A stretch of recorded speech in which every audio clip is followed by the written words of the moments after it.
people take for granted.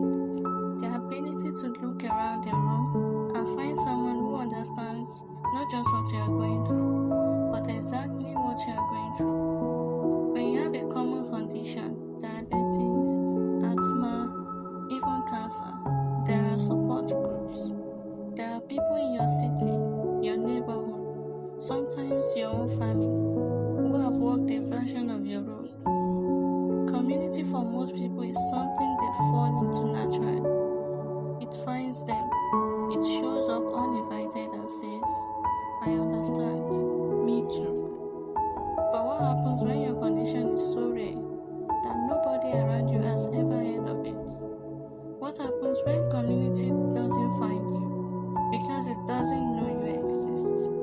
I have FOP, a condition where soft tissue slowly turns to bone. There are fewer than 800 known cases in the entire world, and as far as I know, I'm the only one in Nigeria. Let that sit for a moment.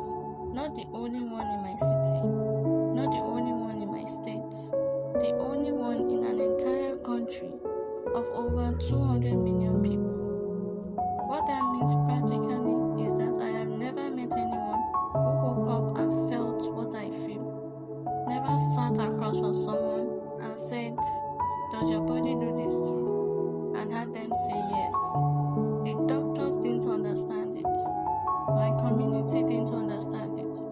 Even the people who loved me most would only understand it from the outside looking in. And there is a specific kind of loneliness that comes from that. Not the loneliness of being alone in a room, the loneliness of being surrounded by people who are trying their best but cannot fully reach you. I found the internet before the internet found me. Or maybe it's the other way around. And for the first time in a long time, I typed something into a search bar. I didn't get silence back.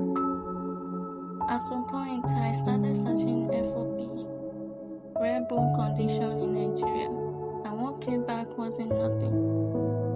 It was people, real people posting from Brazil, from US, from the UK, saying the same things I had been feeling in the silence of my own home.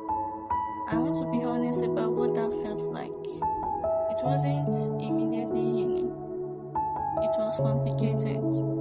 Because finding your people online when you have no people offline is both a gift and a reminder of what's missing.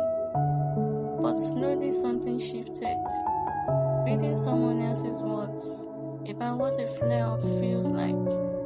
Watching someone else navigate the same medical system confusion. Seeing someone else make something beautiful out of the same difficult life. That was the first time I felt less alone in a way that actually reached me. Digital spaces didn't replace community.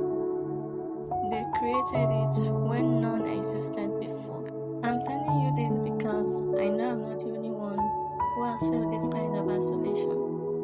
Maybe not from FOP specifically, but from something that made you feel like your experience was too rare, too specific, too complicated for anyone around you to truly hold. And if that's you, I want you to know that the community you need might not be in your street. It might not be in your city. It might be in a comment section, in a video someone made at 2 a.m. about something you thought only you understood. That community is real. It counts, and sometimes it saves you. This channel is part of mine, and I hope slowly, quietly, it becomes part of yours too.